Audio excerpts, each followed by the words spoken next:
Good morning everyone, सभी को good morning. Comment करके बताइएगा साउंड क्लियर है, आवाज आ रही है।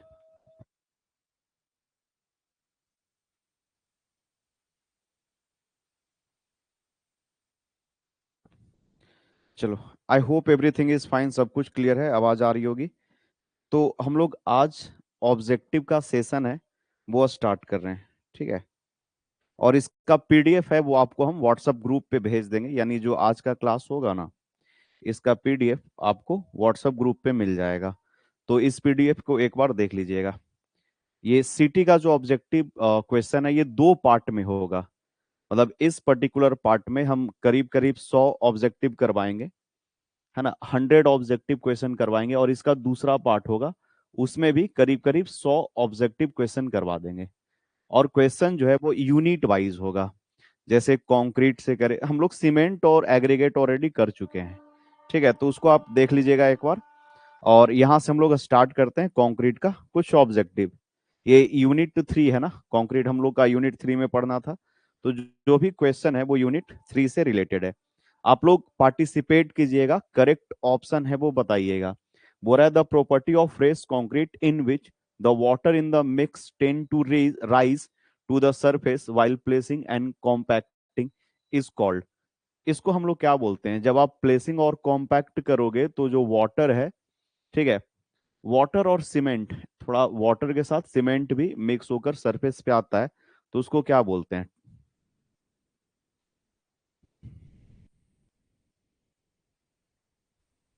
करेक्ट आंसर क्या होगा इसको? इसका करेक्ट आंसर होगा bleeding. The property of fresh concrete in which water, water अगर सरफेस पे आता है तो उसको क्या बोलते हैं, ब्लीडिंग। Segregation, bulking, creep. तो सेग्रीगेशन क्या होता है, बल्किंग ऑफ सैंड, ये याद रखिएगा बच्चा। बल्किंग ऑफ सैंड, ये सब क्वेश्चन आपसे पूछा जा सकता है।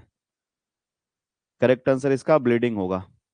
सेग्रीगेशन में क्या होता है, जो कोर सेग्रीगेट है वो सेटल डाउन कर जाता है नीचे, ठीक है, और ऊपर में जो अदर रिमेनिंग मिक्स है वो रहता है, सेग्रीगेशन। बल्किंग ऑफ सैंड, मतलब सैंड के पार्टिकल के ऊपर एक थीन लेयर आ जाता है, उसको बोलते हैं बल्किंग। क्रिप। तो ये सब ध्यान रखिएगा, ठीक है। Strength of concrete increases with, अगर स्ट्रेंथ ऑफ कंक्रीट देखे तो क्या होगा, अगर हम लोग इंक्रीज करते हैं वाटर सीमेंट रेशियो, तो वाटर सीमेंट रेशियो पे इंक्रीज नहीं होता है, गलत आंसर है। Increase in fineness, fineness of cement, cement जितना फाइन होगा उतना नंबर ऑफ बॉन्ड ज्यादा बनेगा, तो स्ट्रेंथ बढ़ेगा। सीमेंट के पार्टिकल का साइज जितना छोटा होगा उतना अच्छा है, ठीक है। नंबर ऑफ बॉन्ड ज्यादा होगा, जैसे एक सीमेंट है और यहाँ पे इसके पार्टिकल्स यानी फाइन ग्राइंडिंग करोगे तो बॉन्ड ज्यादा बनेगा, ठीक है। Strength of concrete increases when, correct answer क्या है? ठीक है, इसका करेक्ट आंसर बताओ। Strength of concrete increases when water cement ratio more than 0.7, water cement ratio is less than 0.4, water cement ratio lies between 0.4 to 0.6, all of these. Correct answer क्या होगा? Correct answer क्या होगा? चलो, ठीक है, इसके बारे में थोड़ा सा वाटर सीमेंट रेशियो का डिस्कशन कर ले, है ना। आप लोग जो जो जो भी कमेंट कर रहे हो, अब 1 मिनट सुन लीजिएगा। Strength of concrete increase, concrete का स्ट्रेंथ कब इंक्रीज करेगा? देखो, जनरली जो वाटर सीमेंट रेशियो है वो हम लोग, देखो ये ग्राफ है यहाँ पे, समझा, एक छोटा सा ग्राफ है। तो वाटर सीमेंट रेशियो जनरली हम लोग रखते हैं 3.5 से लेकर 6.5 तक, ठीक है। वाटर सीमेंट रेशियो, अब इसके बारे में देख लो, ये वाटर सीमेंट रेशियो है। वाटर सीमेंट रेशियो जैसे जैसे डिक्रीज होगा, स्ट्रेंथ ऑफ कंक्रीट वैसे वैसे इंक्रीज होगा, समझे। तो क्वेश्चन में पूछा है कि strength of concrete increases when when water cement ratio varies this. तो इसमें हम थोड़ा सा बोलते हैं, बताते हैं कि कंक्रीट का जो वाटर सीमेंट रेशियो है, ठीक है, यहां पे लिख देते हैं, ध्यान से सुनिएगा। इन कंक्रीट, इन कंक्रीट, अब ये जो कंक्रीट है ये पीसीसी और आरसीसी दोनों हो सकता है। तो वाटर सीमेंट रेशियो है वो लाइज करता है, lies in between, in between, in between 0.35 to 0.65। Water cement ratio है वो किसके किसके बीच में लाइज करता है, 0.35 टू 0.65, इसके बीच में रहता है, और अगर वाटर सीमेंट रेशियो है वो 0.4 से लेकर 0.6, ये जो वाटर सीमेंट रेशियो है ये मीडियम कंक्रीट के लिए होता है, for medium strength of concrete, for medium concrete, ठीक है। और हाई स्ट्रेंथ कंक्रीट होगा तो उसका वाटर सीमेंट रेशियो इससे थोड़ा कम रखना पड़ेगा, ठीक है। अगर वाटर सीमेंट रेशियो 0.4 से कम होता है तो आपको हाई स्ट्रेंथ कंक्रीट मिलेगा, हाई स्ट्रेंथ कंक्रीट मिलेगा, ठीक है। और लो स्ट्रेंथ कंक्रीट का रिक्वायरमेंट किसको है, तो याद रखिएगा कि वाटर सीमेंट रेशियो जो है वो लाइज करता है 0.35 टू 0.65 इन जनरल, है ना, जनरल केस में बोल रहे हैं, स्पेसिफिक नहीं, जनरल केस, जनरली ये लाइज करता है। और जो for medium concrete, medium strength concrete के लिए, मीडियम स्ट्रेंथ कंक्रीट के लिए आपको वाटर सीमेंट रेशियो कितना मिलेगा, 0.4 से लेकर 0.6। अगर हाई स्ट्रेंथ चाहिए तो वाटर सीमेंट रेशियो आपको कम रखना पड़ेगा। तो इसका करेक्ट आंसर क्या हो जाएगा कि strength of concrete increases when water cement ratio less than 0.4। अच्छा, लेस देन 0.4 कहने का मतलब क्या, 0.10 में हो जाएगा क्या, नहीं, लेस देन 0.4 कहने का मतलब है 0.38, 0.37, 0.36, ये हो गया वैल्यू कि 0.4 से आपको थोड़ा कम रखना पड़ेगा। अगर ये लाइज करता है तो आपको मीडियम स्ट्रेंथ मिलेगा। तो करेक्ट आंसर होगा कि स्ट्रेंथ ऑफ कंक्रीट इंक्रीजेस आप जब वाटर सीमेंट रेशियो 0.4 से कम करते जाओगे, लेस देन।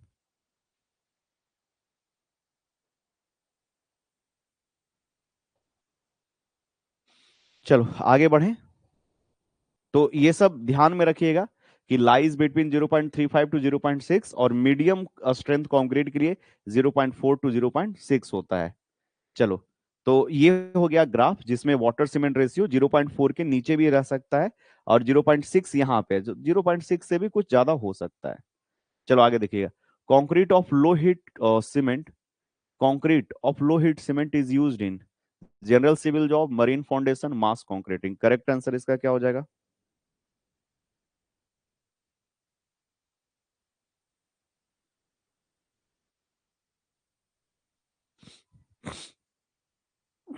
ठीक है। तो करेक्ट आंसर क्या हो जाएगा, मास कंक्रीटिंग। वर्केबिलिटी होगा वो बिगर साइज ऑफ एग्रीगेट है, उसका वर्केबिलिटी ज्यादा हो जाएगा as compare to smaller size of aggregate, ठीक है। Fourth, cube test is done for measuring, जो क्यूब टेस्ट करते हैं उससे आपको कैरेक्टरिस्टिक कंप्रेसिव स्ट्रेंथ मिलता है। क्यूब टेस्ट के बारे में थोड़ा सा बता देते हैं। जो क्यूब टेस्ट होता है वो 15 सेंटीमीटर का क्यूब होता है ना। क्यूब टेस्ट में हम लोग 15 सेंटीमीटर का क्यूब लेते हैं, 15 सेंटीमीटर का क्यूब लेते हैं और 28 दिन के बाद, आफ्टर 28 डेज, ठीक है, 28 डेज के बाद हम लोग उसका टेस्ट करते हैं। तो क्यूब टेस्ट से मिलता है आपको characteristic, characteristic characteristic compressive strength, compressive strength मिलता है क्यूब टेस्ट से आपको मिलता है, कैरेक्टरिस्टिक कंप्रेसिव स्ट्रेंथ। तो इसमें कैरेक्टरिस्टिक कंप्रेसिव स्ट्रेंथ है नहीं है, सिर्फ कंप्रेसिव स्ट्रेंथ ऑफ कंक्रीट है, तो करेक्ट आंसर सी हो जाएगा। अगर कैरेक्टरिस्टिक कंप्रेसिव स्ट्रेंथ होता तो वो करेक्ट आंसर होता, लेकिन यहां पे नहीं है। Next, durability of concrete structure depend upon, जो ड्यूरेबिलिटी में का मतलब होता है टिकाऊपन, लाइफ। तो ये इम्परमिएबिलिटी, क्यूरिंग, कॉम्पैक्शन सबके ऊपर डिपेंड करेगा। करेक्ट आंसर हो जाएगा all of this. Impermeable concrete होता है जिसके अंदर से वाटर कम पास करे, जो पानी को कम एब्जॉर्ब करे। क्यूरिंग करोगे कंक्रीट का ड्यूरेबिलिटी बढ़ेगा, अंदर का वॉइड है वो कम होगा, डेंस कंक्रीट मिलेगा। कॉम्पैक्शन करोगे तब, ठीक है। Next, M20 grade of concrete, 20 क्या बताता है, 20 जैसे M20 ग्रेड ऑफ कंक्रीट है तो ये जो 20 है वो कैरेक्टरिस्टिक कंप्रेसिव स्ट्रेंथ को बताता है, जो होगा 20 Nm/mm²। तो 20 क्या बताता है, characteristic compressive strength of concrete बताता है, जिसको हम लोग FCK से रिप्रेजेंट करते हैं, कैरेक्टरिस्टिक कंप्रेसिव स्ट्रेंथ को रिप्रेजेंट करता है, ठीक है। Slump test is done for measuring, slump test का इस्तेमाल किस लिए करते हैं, तो स्लम टेस्ट का यूज करते हैं हम लोग वर्केबिलिटी चेक करने के लिए। स्लम कोन टेस्ट का डायमेंशन याद है, स्लम कोन टेस्ट का प्रोसेस याद है, ठीक है। डायमीटर सब याद रखना चाहिए, 20 मतलब टॉप डायमीटर जो होगा वो 10 होगा, बॉटम का डायमीटर 20 होगा, हाइट इसका 30 होता है ना। तो स्लम कोन टेस्ट से हम लोग वर्केबिलिटी निकालते हैं। After casting an ordinary cement concrete on drawing, जब आप ओपीसी को कास्ट करोगे, कास्टिंग का मतलब होता है उसको प्लेस करना, कॉम्पैक्ट करना और उसको फिनिश करना। तो जब ये धीरे धीरे ड्राई होगा, मतलब हाइड्रेशन रिएक्शन होगा और धीरे धीरे जब ये ड्राई होगा तो उसमें क्या होगा, एक्सपेंशन होगा कि श्रिंकेज होगा। तो क्या होता है बच्चा, श्रिंकेज होता है, ठीक है। कास्टिंग के बाद कंक्रीट है वो श्रिंक करता है, और श्रिंकेज के दौरान आपको यहाँ पे सरफेस क्रैक भी देखने को मिल सकता है, ठीक है।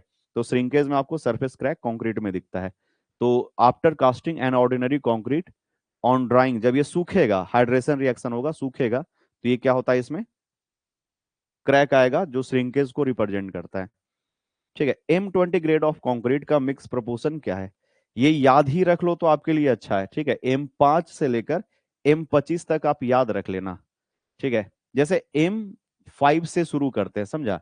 M5 का होता है 1:5, 5:, और 5 का 2 गुना 10। फिर इसके बाद आता है M7.5, इसका होता है 1:4:8, ठीक है। और M10 का क्या हो जाएगा, 1:3:6। फिर इसके बाद M15 का क्या हो जाएगा, 1:2:4। फिर M20 का क्या हो जाएगा, 1:1:3। और M25 का क्या हो जाएगा, 1:1:1, सॉरी 1:1:2। तो आप M15, M7.5, 7.5। अच्छा, मिनिमम ग्रेड ऑफ कंक्रीट जो आरसीसी के लिए हम लोग यूज करते हैं वो है M20, minimum grade of concrete, यानी ये लेना है या इससे ज्यादा लेना है, ठीक है। तो ये हो गया minimum grade of concrete for RCC, minimum grade for RCC structure, ठीक है। तो यहां से M10 के लिए पूछा है तो 1:3। और वैसे भी याद रखिए कि M10 के लिए 6, 3, 9 और 1, 10, तीनों को जोड़ो 10 आ रहा है क्या। तो इस ट्रिक से भी याद रख सकते हो कि M10 में जो तीनों रेशियो का समेशन होता है वो 10 हो जाता है। और वैसे याद रखिएगा तो M5 से याद रखिएगा, 5 से स्टार्ट होता है। M5 के लिए 1:5:10, 7.5, 10, 15, 20 और 25 इस तरह से आता है। तो आप ये याद रखिएगा।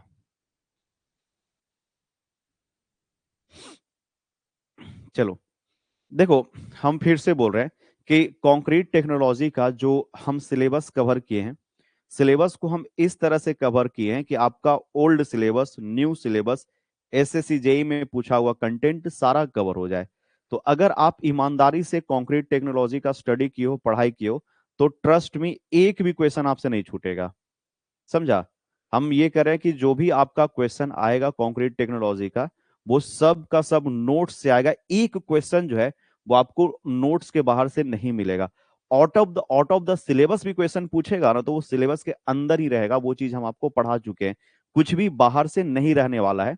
जितना जरूरत था, जो सिलेबस था, हम नया सिलेबस, पुराना सिलेबस सबको कंबाइंड करके आपको पढ़ाए हैं, कुछ भी नहीं छोड़े हैं।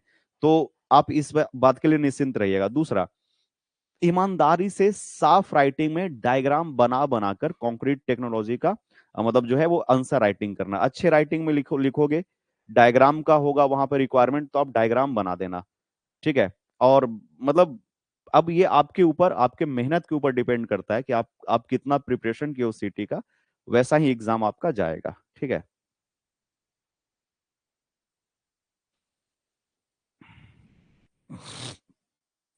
अच्छा, ये केसब आप पूछ रहे हो एक्सपेंशन, एक्सपेंशन कब होता है, तो हम ये क्वेश्चन पूछ रहे हैं कि किस मटेरियल में आप एक्सपेंशन की बात कर रहे हो। एक्सपेंशन है वो किस मटेरियल में आप बात कर रहे हो, कंक्रीट में। तो कंक्रीट में जो एक्सपेंशन होगा वो दो कारण से होगा। आप उसके ऊपर पुल लोड लगाओगे तो एक्सपेंशन हो सकता है, मटेरियल को आप खींचोगे तो एक्सपेंशन हो सकता है। और दूसरा जो एक्सपेंशन हो सकता है कंक्रीट में, वो थर्मल एक्सपेंशन हो सकता है। जब टेम्परेचर आएगा, जैसे रात में टेम्परेचर है वो 10 डिग्री है, सुबह में टेम्परेचर 30 डिग्री हो जाता है, तो टेम्परेचर वेरिएशन से एक्सपेंशन होता है, समझा, ठीक है। कंक्रीट में एक्सपेंशन आप उसको खींचोगे तो होगा, और नहीं तो थर्मल टेम्परेचर वेरिएशन के कारण होता है। ठीक है। जो श्रिंकेज होता है वो शुरुआत के दिनों में होगा। श्रिंकेज जैसे आपने कंक्रीट को कास्ट किया, कंक्रीट में हाइड्रेशन रिएक्शन होता है, कंक्रीट में हाइड्रेशन रिएक्शन होगा, वाटर इवेपोरेट करेगा, उस सिचुएशन में आपको श्रिंकेज देखने को मिलेगा शुरुआत के दिनों में जब कंक्रीट फ्रेश रहेगा। According to IS 456 the number of grade of concrete, तो IS 456 जो है उसमें number of grade of concrete कितना होता है, कितना ग्रेड है, 4 है, 7 है, 5 है या 3 है। ठीक है। ये क्वेश्चन जो है ना, ये SSC जेई में बहुत बार पूछा गया है, ये SSC जेई में क्वेश्चन पूछा गया है। तो ये क्वेश्चन एक्चुअली पूछता है कहाँ से है वो देख लो। जैसे हम लोग क्या जानते हैं, हम लोग पढ़े हैं आपके नोट्स कॉपी में, बोले ना कि सब कुछ पढ़ा दिए हैं। अगर आप नोट्स कॉपी में देखोगे ना तो आपके हर एक टॉपिक नोट्स कॉपी में ही रहेगा। नया सिलेबस पुराना सिलेबस, मतलब ऐसा नहीं है कि जो ओल्ड सिलेबस में था और न्यू सिलेबस में उसको हटा दिया है, तो हम उसको नहीं हटाए हैं, वो भी आपको पढ़ा दिए हैं। समझा। देखो जो ऑर्डिनरी कंक्रीट होता है उसमें कितना ग्रेड है, 3 है। ऑर्डिनरी कंक्रीट में 3 है। स्टैंडर्ड में देखोगे तो स्टैंडर्ड में जो ग्रेड की संख्या वो 7 है। 1 2 3 4 5 6 7। तो क्वेश्चन यहीं से पूछता है, यहां से क्वेश्चन पूछता है कि जो ग्रेड, क्योंकि हम लोग स्टैंडर्ड ग्रेड क्या बोले थे, स्टैंडर्ड ग्रेड कंक्रीट का इस्तेमाल किया जाता है। हाई स्ट्रेंथ कंक्रीट में M60 65 70 75 और 80। एक्चुअली क्वेश्चन पूछने वाले को क्लियर करना चाहिए कि वो स्टैंडर्ड कंक्रीट में जो ग्रेड है उसकी संख्या पूछ रहा है, लेकिन क्वेश्चन क्लियर करता नहीं है। लेकिन हम लोग क्या समझेंगे, देखो standard grade of concrete M25 से M55 तक होता है, जो 7 नंबर है। तो इसका जो करेक्ट आंसर होगा वो 7 वाला होगा। According to IS 456 number of grade of concrete, तो क्या हो जाएगा, इसका स्टैंडर्ड होना चाहिए, तो इसकी संख्या हो जाएगी 7। आया समझ में।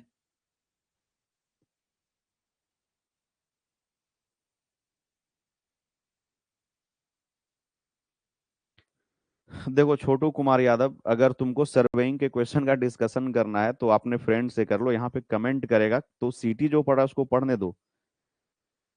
ठीक है, अभी यहाँ पे ध्यान दो, एकदम हम ब्लॉक कर देते बच्चा, नहीं तो फिर कमेंट तुम ऐसे ही करते रहेगा। You must be punished. अब अगले क्लास में आप आइएगा, कमेंट कीजिएगा, आलतू फालतू कमेंट नहीं बाबू।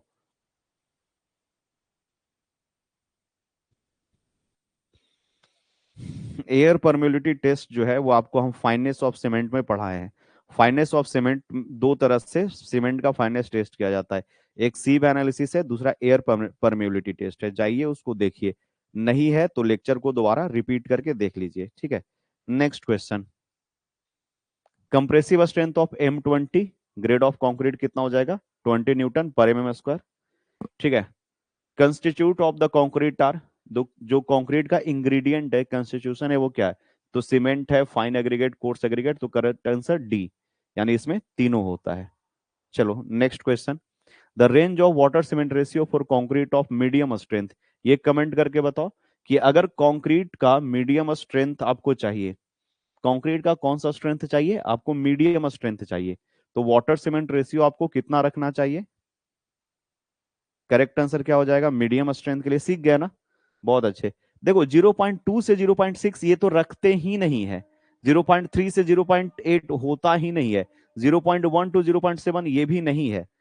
In general water cement ratio है, इन जनरल, क्या बात कर रहे हैं बच्चा, इन जनरल, जनरल हम लोग कितना रखते हैं, 0.35 से लेकर 0.65, इसी के बीच में होता है। तो इसी के बीच में हम लोग जनरल रखते हैं, तो ये सब तो कट गया। और आपको लिखवाए थे कि जो आपको मीडियम स्ट्रेंथ चाहिए तो 0.4 से लेकर 0.6 तक रखना पड़ेगा। अगर हाई स्ट्रेंथ चाहिए तो 0.6 से कम रखोगे तो आपको हाई स्ट्रेंथ मिलेगा। कम रखने का मतलब कितना, कितना कम कर देना है, तो 0.35 तक रखिए, है ना। यानी 0.35 से लेकर आप 0.4 के बीच में हाई स्ट्रेंथ कंक्रीट अचीव कर सकते हो। ठीक है, हाई स्ट्रेंथ का 0.35 से लेकर 0.4। चलो आगे बढ़े। A good concrete should be subjected to, एक अच्छा कंक्रीट में क्रीप जो होता है वो कैसा होना चाहिए, क्रीप जो है, क्रीप इफेक्ट कम हो तो ज्यादा अच्छा है। क्रीप क्या होता है, अगर लंबे समय तक कंक्रीट के ऊपर कोई लोड लगता रहेगा, है ना, एक सस्टेन लोड है, लगातार लोड लग रहा है, यानी एक तरह से कहो कि डेड लोड के कारण कंक्रीट में जो डिफॉर्मेशन होता है उसी को क्रिप बोलते हैं। अगर यहाँ पे लोड लग रहा है तो कंक्रीट क्या होगा, अगर सेटल कर जाता है, कंक्रीट छोटा हो जाता है, तो ये जो सेटलमेंट हुआ है, ये जो कंक्रीट दब गया है, इसी को हम लोग क्या बोलते हैं, क्रिप बोलते हैं, है ना। लंबे समय तक अगर लोड लगा के रखोगे, सस्टेन लोड यानी लंबे समय तक लोड लगा हुआ है, तो कंक्रीट थोड़ा सा दब जाता है, उसमें डिफॉर्मेशन आ जाता है। That deformation is known as creep. तो क्रीप जितना कम हो उतना अच्छा है, क्रीप ज्यादा होगा ये कंक्रीट के लिए अच्छा नहीं होता है। तो a good concrete should be subjected to minimum creep. Next, according to Abraham law, Abraham law क्या बोलता है कि वाटर सीमेंट रेशियो और स्ट्रेंथ जो होता है वो डायरेक्टली प्रोपोर्शनल होता है। यानी वाटर सीमेंट रेशियो जो है वो अगर अगर बढ़ाओगे तो क्या होगा, स्ट्रेंथ घटेगा। तो वाटर सीमेंट रेशियो हम लिखें कि स्ट्रेंथ जो है वो, अगर वाटर सीमेंट रेशियो बढ़ाओगे तो स्ट्रेंथ घटेगा, इनवर्सली प्रोपोर्शनल हो गया ना।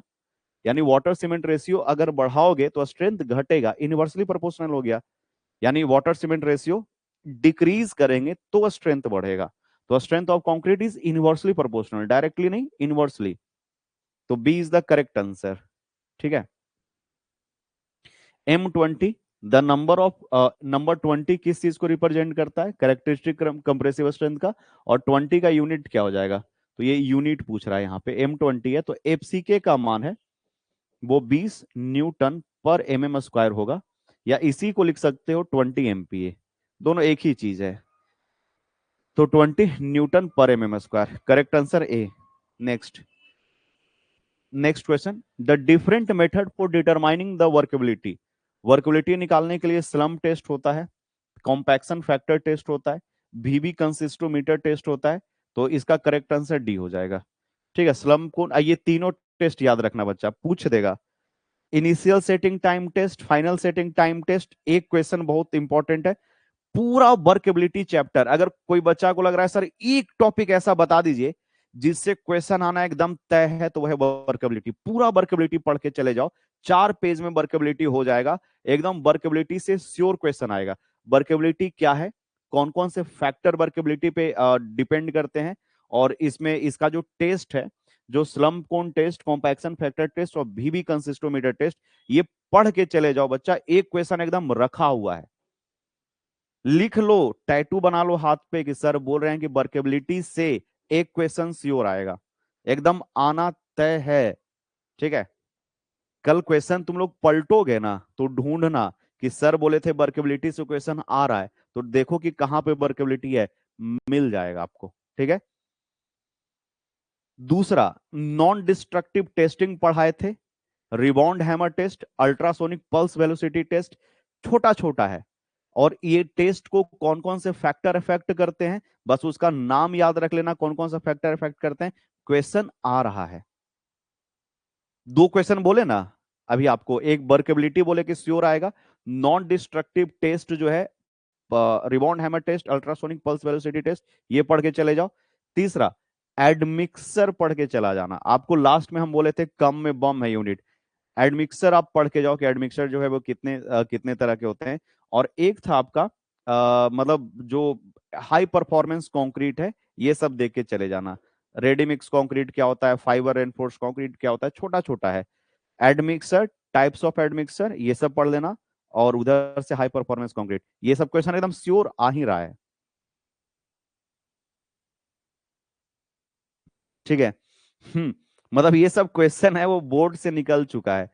तुम लोग देखना, तुम लोग के हाथ में जब क्वेश्चन आएगा ना, तो कमी पता है किस चीज का फील करोगे, कि मेहनत काश और किए होते ना, थोड़ा सा और मेहनत करके, थोड़ा सा सर बोलते थे कि लिख लिख कर अभ्यास करो, पढ़ो लेकिन लिख लिख कर याद करो। ये चीज तुमको वहां पे आएगा, याद करोगे कि सर ठीक कहते थे, और जो सर टॉपिक बोले थे वही सब टॉपिक आया था। टाइप्स ऑफ सीमेंट पढ़ के जाओ, टेस्टिंग ऑफ सीमेंट पढ़ के जाओ। ठीक है। अगर कोई यूनिट 4 और 5 पढ़ लिया है, और एक टॉपिक वर्केबिलिटी पढ़ ले, और एक टॉपिक टाइप्स ऑफ सीमेंट पढ़ ले, पास हो जाएगा। ठीक है, बढ़े आगे। चलो, नेक्स्ट। तुम लोग लिखता है जब बोलते हैं कि ये सब आ रहा है, तो साइड में कॉपी में लिखता है तुम लोग, types of aggregate based on the shape and size. हाँ एकदम याद रखिएगा ये सब चीज। तुम लोग लिखता है कि सर वर्केबिलिटी बोले इंपॉर्टेंट है, एड मिक्सर वाला पूरा टॉपिक पढ़ के गए हैं, पढ़ के जाने के लिए बोल रहे हैं, ये सब लिखता है कहीं पे?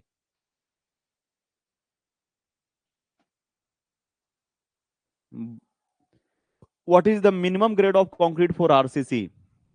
M20। आरसीसी के लिए जो मिनिमम ग्रेड ऑफ कंक्रीट है वो M20 है। Minimum of minimum grade of concrete for RCC M20। हम्म। बढ़ते हैं आगे। The slump recommended for mass concreting is, mass concreting के लिए जो स्लम्प है वो कितना रिकमेंड किया गया है? ठीक है, करेक्ट इसका आंसर बताओ 20 का। Slump recommended for mass concrete. ठीक है, मास कंक्रीट के लिए वैसे जो स्लम्प रिकमेंड किया गया है वो 25 मिलीमीटर से लेकर 75 मिलीमीटर तक है। ठीक है, इतना आपको रखना है मास कंक्रीटिंग के लिए स्लम्प। तो इसमें 25 से 75 है नहीं, तो जो नियरेस्ट आंसर है वो 25 से 50 है। अच्छा, कुछ हम लोग देख लेते हैं, जैसे यहां देखते हैं, ये भी आपके कॉपी में लिखवाए होंगे, ये कॉपी में होगा लिखा हुआ। तो यहाँ पे थोड़ा सा रिवीजन करवा देते हैं, ऑब्जेक्टिव में आपको मदद मिलेगा। देखो यहां पे क्या लिखा हुआ है कि अगर आप यहां से दिख रहा है सबको, अगर आप मास कंक्रीट करते हो, light weight reinforcement section in slab beam wall column floor, ठीक है, hand placing pavement canal lining, तो ये सब के लिए यहां पे आपको जो वर्केबिलिटी रखना है वो लो रखना है। और वर्केबिलिटी 25 से 75 होता है, किसके लिए? हम लिख दें तो 25 से 75 होता है आपका मास कंक्रीट के लिए, मास कंक्रीट।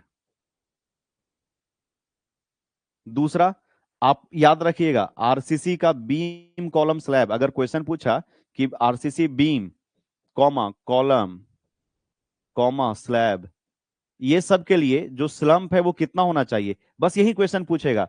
याद हो गया, मास कंक्रीट और आरसीसी बीम कॉलम स्लैब के लिए 25 से 75 होता है, बस, इसके अलावा कहीं नहीं पूछेगा। ठीक है। अच्छा, एक चीज और लिखवा दे, ये याद रह गया, अगर पूछा कि यहां से वर्केबिलिटी वाला, तो mass concreting RCC beam column slab के लिए जो स्लम्प होता है वो 25 से 75 होता है। लिखवा दे कहीं पे, नोट में लिखवा दे, किसके लिए, यहीं पे लिखवा देते हैं, यहीं पे हम लिखवा देते हैं, किसके किसके लिए 25 से 75 होता है बच्चा। तो तीन चीज याद, मतलब यहां पे याद रखिएगा, मास कंक्रीट, यही हमेशा पूछवे करेगा और इसके अलावा कुछ नहीं पूछता है।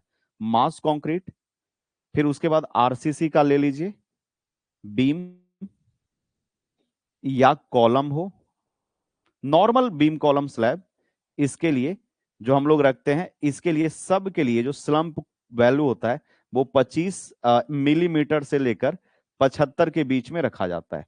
अच्छा, एक क्वेश्चन और रखा जाता है कि अगर आप मशीन वाइब्रेटर या निडल वाइब्रेटर यूज करते हो, निडल वाइब्रेटर यूज करते हो, वाइब्रेटर यूज करते हो, तो जो मैक्सिमम स्लम्प है, मैक्सिमम स्लम्प स्लम्प 50 होना चाहिए।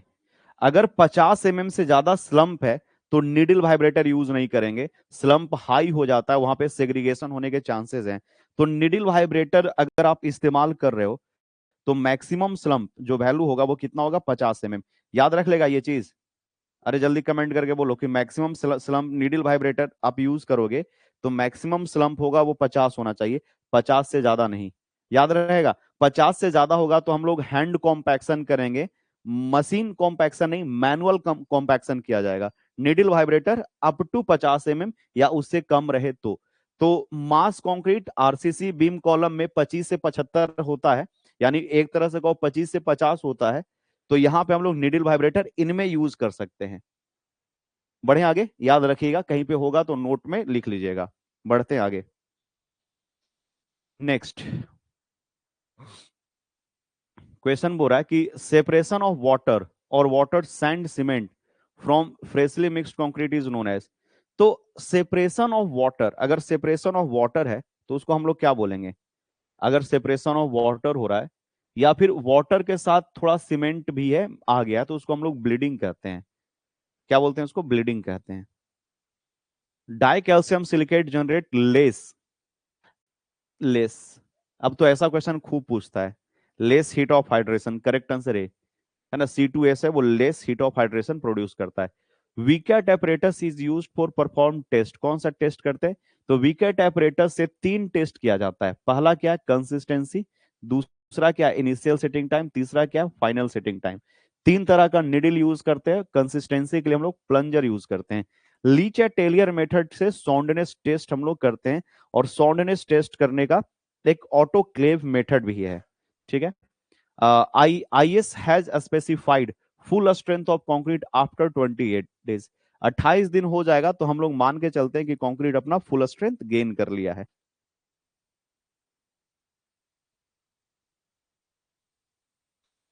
ठीक है, कौन सा में लिखवाए हैं? C4F। C2S जो होता है वो 250 के करीब करीब हीट जनरेट करता है। क्या कभी हम लिखवाएं कि अरे गधा है, फंसा देगा, ठीक है, टाइम बर्बाद करवा देगा वो। कह रहा C4F लिखवाएं। आगे बढ़ते हैं, बढ़े आगे। ठीक है, हाँ 260 होता है, C4F का 420 होता है, C3A का 860 होता है, और C3S का 500 होता है। तो ये सब लिखवाया हुआ है। अब गधा बोल रहा है कि सर उसका लेस के लिए मारे, समय बर्बाद कर देगा।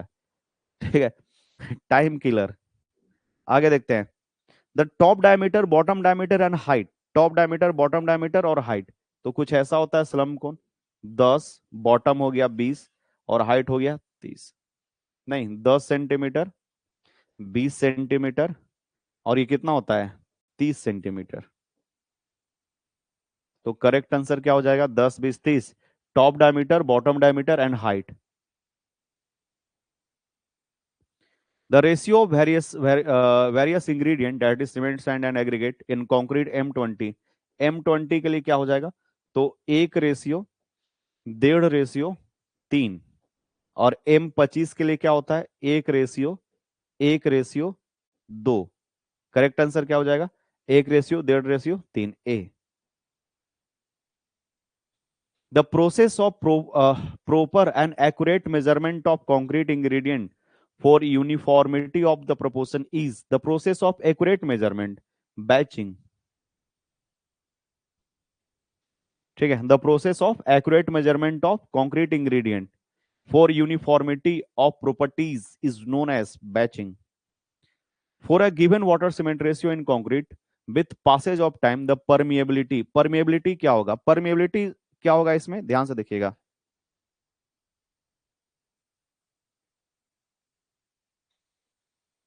परमिएबिलिटी क्या हो जाएगा इसका? डिक्रीज करेगा, बिल्कुल सही। For a given water cement ratio concrete with the passage of time the permeability. देखो जैसे जैसे टाइम पास होगा, कंक्रीट जो है उसका मॉलिक्यूल्स, उसके जो स्ट्रक्चर होंगे वो सेटल्स हो जाएंगे। ठीक है, सेटल होगा इसका मतलब क्या है? कि उसके बीच का जो गैप है वो कमेगा। जैसे जैसे टाइम पास होगा, समय बीतेगा, वैसे वैसे क्या होगा? कंक्रीट के ऊपर लोड लग रहा होगा, और कंक्रीट में क्रीप आएगा। क्रीप आने से क्या होता है? कंक्रीट थोड़ा शॉर्ट होता है। शॉर्ट होगा तो इसके अंदर वॉइड कमेगा। वॉइड कमेगा तो permeability, permeability is the ability through which concrete के अंदर से वाटर है वो पास कर सकता है। ये हो गया परमिएबिलिटी, कंक्रीट के अंदर से पानी है वो पास कर सकता है। तो ये डिक्रीज हो जाएगा क्योंकि ये स्क्वीज होगा ना। धीरे धीरे समय बीतेगा तो सेटल होगा, सेटल होगा, नजदीक आएगा, नजदीक ऐसे इतना नजदीक नहीं आ जाएगा, वॉइड कमेगा ही। चलो अब हम लोग कुछ कंक्रीट मिक्स डिजाइन हो गया, कंक्रीट से क्वेश्चन पूछा जा चुका है। इसके बाद देखो, ये तो हो गया 28-30 क्वेश्चन कंक्रीट से करवा दिए। इसके बाद हम क्या करवाएंगे? 2018, 2019, 2022, 2023 और 2024। ठीक है सर, 20-21 मेरे पास क्वेश्चन है ही नहीं, तो 2018 का क्वेश्चन PYQ सारा ऑब्जेक्टिव करवा देंगे, 2019 का सारा ऑब्जेक्टिव करवा देंगे, 2022 का सारा ऑब्जेक्टिव करवा देंगे। सर 20-21 का है नहीं तो इसीलिए नहीं करवा रहे। 2023 का सारा ऑब्जेक्टिव करवा देंगे, 2024 का सारा ऑब्जेक्टिव करवा देंगे। तो पिछले 5 साल का सारा ऑब्जेक्टिव हम करवा देंगे। वो आपको मिलेगा पार्ट 2 में। ये पार्ट 1 है, पार्ट 1 में हम पूरा जो है वो क्लियर कर देते हैं। पार्ट 1 में करीब करीब 80 लेक्चर होगा, सॉरी 80 लेक्चर नहीं, 80 ऑब्जेक्टिव होगा, और उधर जाके आपका 100 ऑब्जेक्टिव होगा पार्ट 2 में, तो वो हम सारा करवा देंगे। अरे ठीक है, पीवाई क्यू क्यों पूछेगा? कह रहा सर पीवाई क्यू नहीं पूछ रहा है। पीवाई क्यू क्यों पूछेगा? प्रीवियस ईयर क्वेश्चन क्यों पूछेगा? इंपॉर्टेंट क्वेश्चन दिए, वहां से क्वेश्चन आएंगे।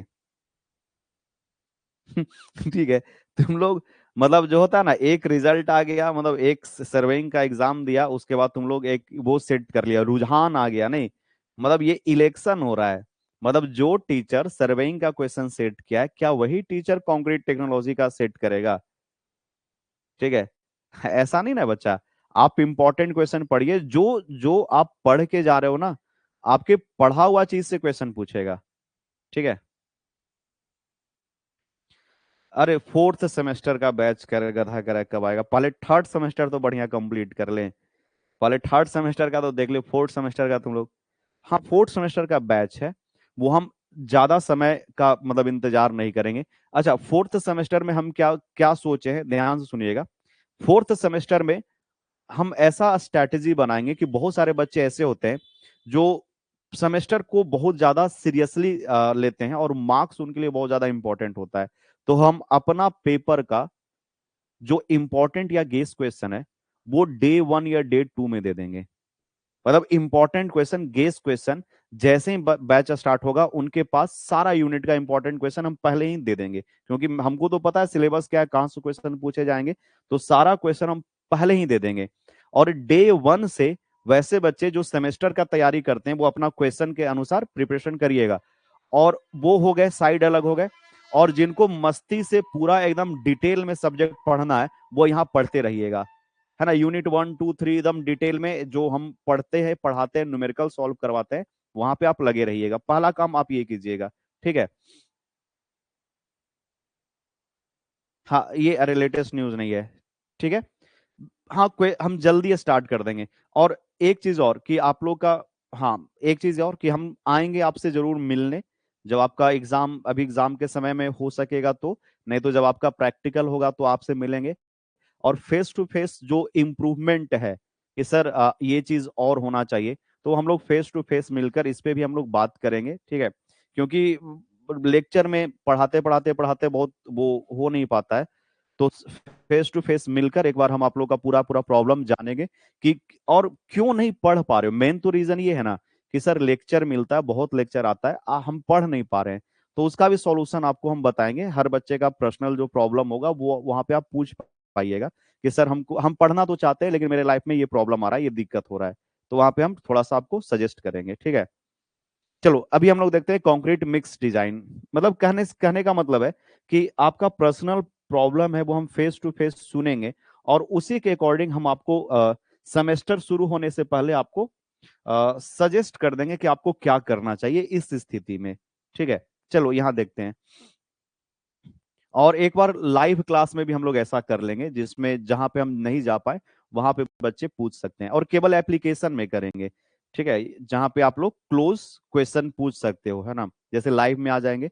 और बारी बारी से एक एक स्टूडेंट का हम लेंगे कि लाइफ में वो क्या फेस कर रहा है, क्यों नहीं पढ़ पा रहा है, अगर पढ़ाई नहीं हो रहा है तो क्यों नहीं हो रहा है, और इसका सही सॉल्यूशन क्या है। सिर्फ पढ़ाई से रिलेटेड। अब ये नहीं बोला सर गर्लफ्रेंड ने फोन नहीं उठा रही है, ऐसा नहीं सर, ब्लॉक कर दी है या ब्लॉक कर दिया, इस तरह का क्वेश्चन नहीं पूछेगा। चलो इसका करेक्ट आंसर बताओ।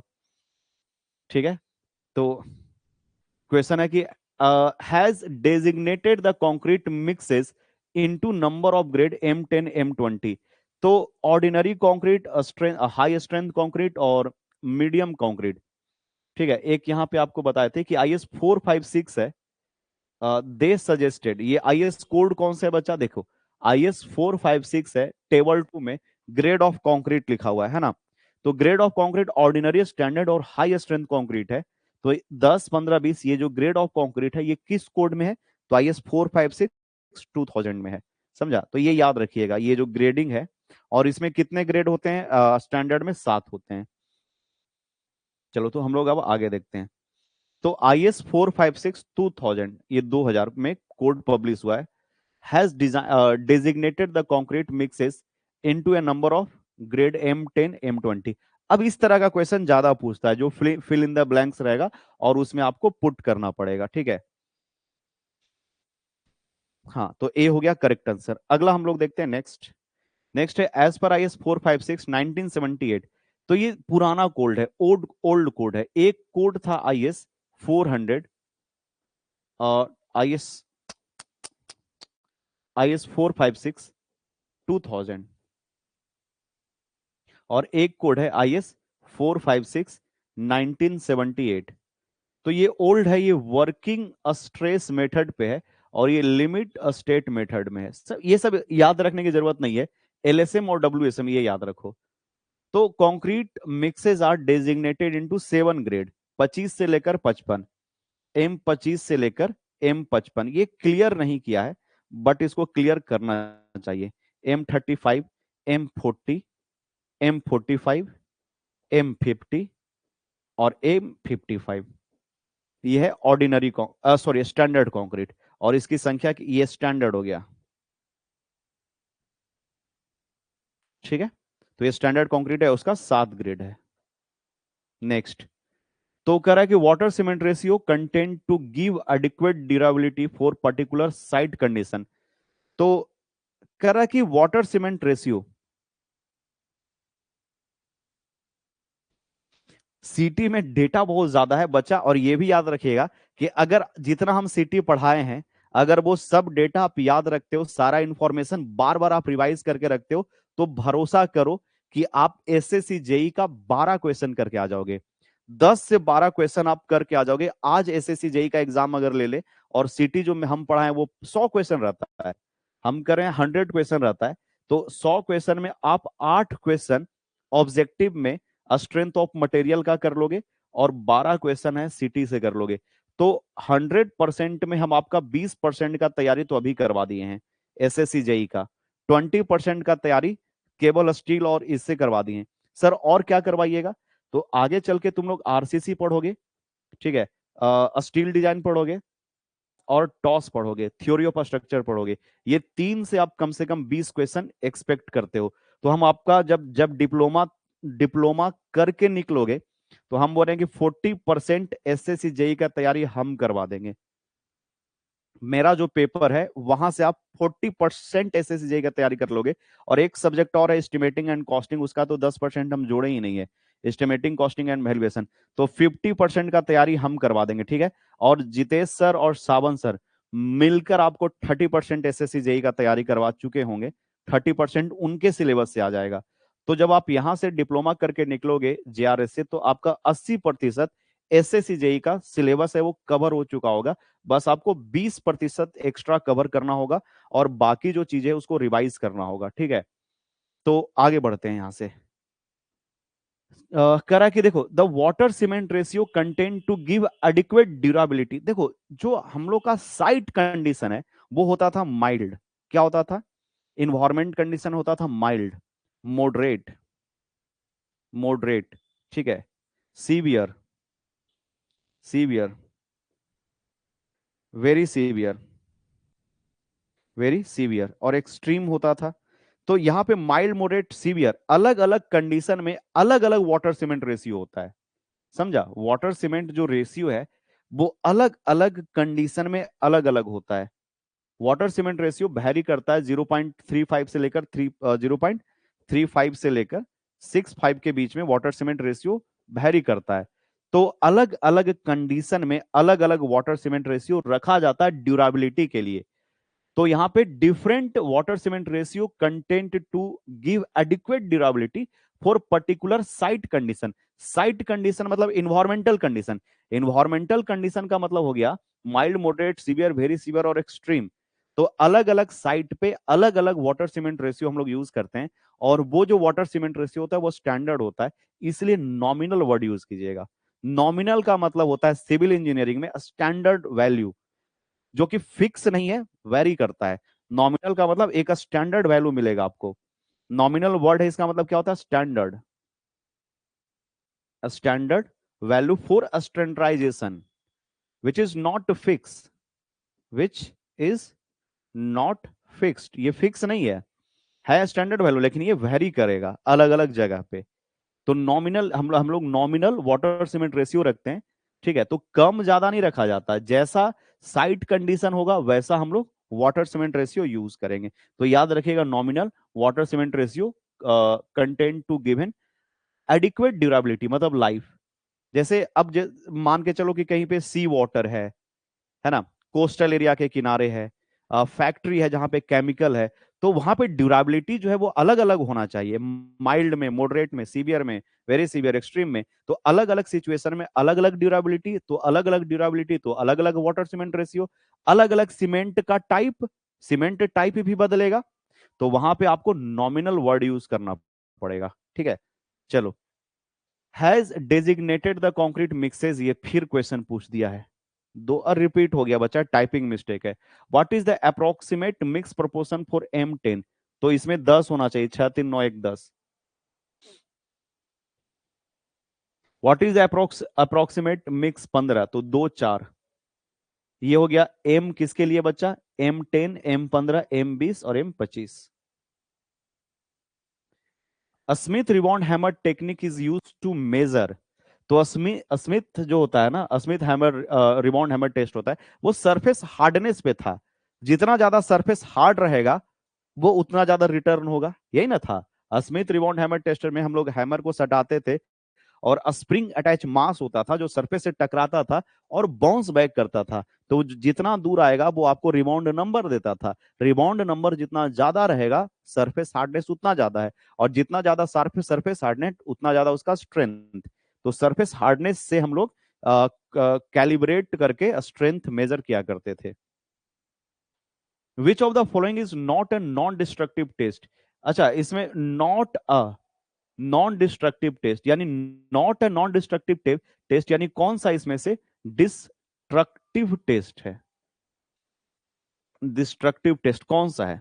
तो इसका करेक्ट आंसर हो जाएगा स्प्लिटिंग टेंशन टेस्ट, ये करेक्ट आंसर होगा। अब थोड़ा सा हम लोग जान लेते हैं कि न्यूक्लियर मेथड क्या है, रिवॉन्ड हैमर क्या है, और रेडियो एक्टिव मेथड क्या है। अल्फा और गामा एक्सरे का इस्तेमाल करते हैं, ठीक है। न्यूक्लियर मेथड में, रेडियो एक्टिव मेथड में एक्सरे, अल्फा, गामा, ये सब रे का इस्तेमाल किया जाता है। तो पहले देखते हैं स्प्लिटिंग टेंसाइल टेस्ट दिखता कैसा है। तो बोला कि नॉट नॉन नॉन डिस्ट्रक्टिव का मतलब बिना कंक्रीट को तोड़े उसका मजबूती जांच करना, ये हो गया नॉन डिस्ट्रक्टिव। तो इसमें पूछा कि इनमें से कौन सा डिस्ट्रक्टिव टेस्ट है, नॉट अ नॉन डिस्ट्रक्टिव। तो स्प्लिटिंग में क्या होता है कि हम लोग एक सिलेंडर बनाते हैं और इस सिलेंडर को कंप्रेशन टेस्टिंग मशीन में रखा जाता है। ये क्या है, टेंसाइल स्ट्रेंथ ऑफ कंक्रीट यानी स्प्लिट टेंसाइल स्ट्रेंथ देखते हैं। तो इस सिलेंडर को कंप्रेशन टेस्टिंग मशीन में रखकर इसको कंप्रेस किया जाता है। तो जब कंप्रेस करोगे तो ये टूट जाता है और हम लोग को स्प्लिट टेंसाइल स्ट्रेंथ मिलता है। यहाँ पे देखो ये क्या है कि यहाँ पे एक एक्सरे मशीन है, देखा बच्चा, दिख रहा है आपको, ये जो है ना ये एक्सरे मशीन है। ये एक्सरे मशीन क्या करता है, एक्सरे रे को कंक्रीट के अंदर भेजता है और वहां से उसको, एक्सरे जो है वो क्या होता है कंक्रीट के अंदर जाता है और वहां से क्या करता है कि कंक्रीट के अंदर जो डिफेक्ट है और उसका जो डेंसिटी है वो यहाँ पे पता कर लेता है। तो ये हो गया न्यूक्लियर मेथड। न्यूक्लियर मेथड में क्या करते हैं कि यहाँ से एक्सरे जो है वो कंक्रीट के अंदर से जाता है और उसका फोटो इमेज ले लेता है, जिससे अंदर के क्रैक और डिफेक्ट को पता चलता है। रिमोट हमें टेस्ट जान रहे हो। और रेडियो एक्टिव मेथड है, इसमें हम लोग क्या करते हैं कि अल्फा और गामा रे को कंक्रीट के अंदर से पास कराते हैं, जिससे पता चलता है कि कंक्रीट का डेंसिटी कितना है। तो न्यूक्लियर मेथड में एक्सरे भेजते हैं, एक्सरे भेजा जाता है जिससे हमको अंदर में डिफेक्ट पता चलता है। और रेडियो एक्टिव मेथड में अल्फा और गामा रे को भेजते हैं, गामा रे को भेजा जाता है जिससे इसका डेंसिटी पता चलता है कि अंदर जो रे है वो कितना, मतलब एक तरह से कहो कि वेव है वो कैसे ट्रेवल कर रहा है। ठीक है, तो ये हो गया। तो ये सब में कंक्रीट टूटता नहीं है, स्प्लिटिंग टेंसाइल में टूट जाता है। ठीक है।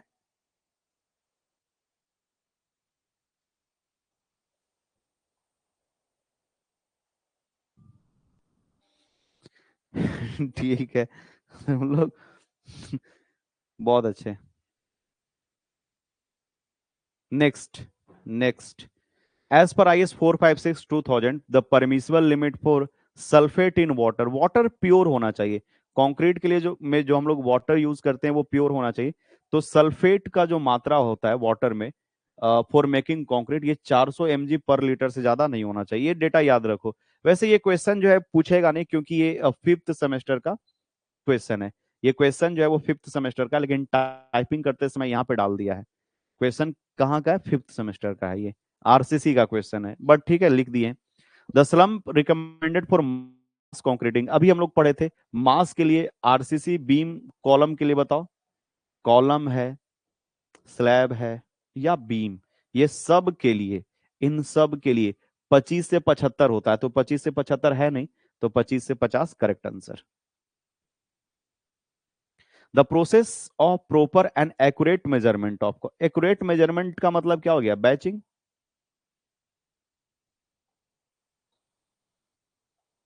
The factor affecting the choice of mix proportion, तो मिक्स प्रोपोर्शन है वो, आप M20 ग्रेड ऑफ कंक्रीट चाहिए या M30 चाहिए या M40 चाहिए, तो चॉइस M20 के लिए, M30 और M50 के लिए क्या क्या चॉइस होगा। तो the factor affecting choice of mix proportion यानी जो रेशियो है, 1:2:4, ये सब जो रेशियो है वो ग्रेड ऑफ कंक्रीट पे डिपेंड करता है, टाइप्स ऑफ सीमेंट पे डिपेंड करता है, वर्केबिलिटी पे, वाटर सीमेंट रेशियो पे, तो करेक्ट आंसर ई हो जाएगा। ठीक है। The standard size of the cube use for concrete testing is 150 millimetre या 15 सेंटीमीटर, 150 मिलीमीटर या 15 सेंटीमीटर। कितना दिन में टेस्ट करते हैं, 28 डेज में। मिलता क्या है, कैरेक्टरिस्टिक कंप्रेसिव स्ट्रेंथ, एफसी के, तो 150 mm is the correct answer. A specified compressive strength of concrete is obtained from cube test at the end of, तो कंप्रेसिव स्ट्रेंथ जो कंक्रीट का निकलता है वो at the end of 28 days निकलता है। If the various concrete ingredient that is cement, sand and coarse aggregate are mixed 1:3:6, 6:3 9 1 10, मतलब केवल ये M20 के लिए, ऐसे मत गिनने लगना सबके लिए, ठीक है। ये सिर्फ M10 के लिए, 6:3 9 1 10 M10 के लिए है। Ultrasonic test is done in in material to determine, तो अल्ट्रासोनिक में हम लोग क्या करते हैं, एक वेव, साउंड वेव को भेजते हैं, साउंड वेव ट्रेवल करता है, साउंड वेव के ट्रेवल से पता चलता है कि अंदर जो है वो कितना क्रैक है। ठीक है, तो ultrasonic testing is done in material to determine crack below the surface. Which among the following is not a type of non destructive test, तो इसमें से कौन सा है वो नॉन डिस्ट्रक्टिव टेस्ट नहीं है, तो इसमें कंप्रेसिव स्ट्रेंथ। विजुअल टेस्टिंग का मतलब होता है देख कर जांच करना, है ना, कंक्रीट को देखे, देख कर जांच किए, लगा कि कोई क्रैक नहीं है तो कंक्रीट ठीक होगा। अल्ट्रासोनिक टेस्ट और ईडी करंट टेस्ट क्या होता है, ठीक है, इसमें करेक्ट आंसर हो जाएगा कंप्रेसिव स्ट्रेंथ। विजुअल टेस्ट का मतलब हो गया कि देख के बता दिए कि कंक्रीट ठीक है। अल्ट्रासोनिक पल्स वेलोसिटी टेस्ट में हम लोग वेव छोड़ते हैं।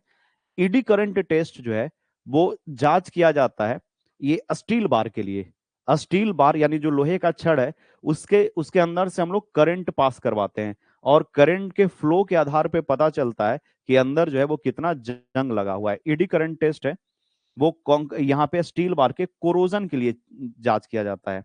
ठीक है, ये जो छड़ है, छड़ में हम लोग यहाँ पे करंट पास कराते हैं जिससे पता चलता है इसका स्थिति कि कंक्रीट के अंदर छड़ है वो कैसा है ना। छड़ को, कंक्रीट को साफ करके खरोच के हटाया जाता है दो सरफेस पे, और एक तरफ करंट और दूसरी पास कराया जाता है, दूसरी तरफ हम लोग उसको डिटेक्ट करते हैं। तो ये ईडी करंट टेस्ट में छड़ के बारे में, क्योंकि कंक्रीट कंक्रीट में थोड़े ना करंट पास कराया जा सकता है। चलो, non destructive testing is used to determine location of defect, chemical composition, corrosion of material. तो नॉन डिस्ट्रक्टिव टेस्ट होता है वैसे कंक्रीट के लिए करते हैं, ईडी करंट एक तो स्पेशल छड़ के लिए आ गया। तो लोकेशन ऑफ डिफेक्ट, इसमें केमिकल कंपोजिशन नहीं पता चलता है। कोरोजन ऑफ मेटल वो तो अलग चीज है, लेकिन हम लोग कंक्रीट के लिए बात कर रहे हैं, तो लोकेशन ऑफ डिफेक्ट पता चलेगा, केमिकल कंपोजिशन नहीं पता चलता है। कोरोजन ऑफ मेटल, हाँ इसके लिए ईडी करंट टेस्ट है जो कि नॉन डिस्ट्रक्टिव में आता है, लेकिन क्वेश्चन पूछा है तो ऑल तो होगा नहीं, तो इसमें बेस्ट होगा लोकेशन ऑफ डिफेक्ट। ठीक है, तो ए ही कीजिएगा। In India concrete design for RCC is carried out using IS 10262।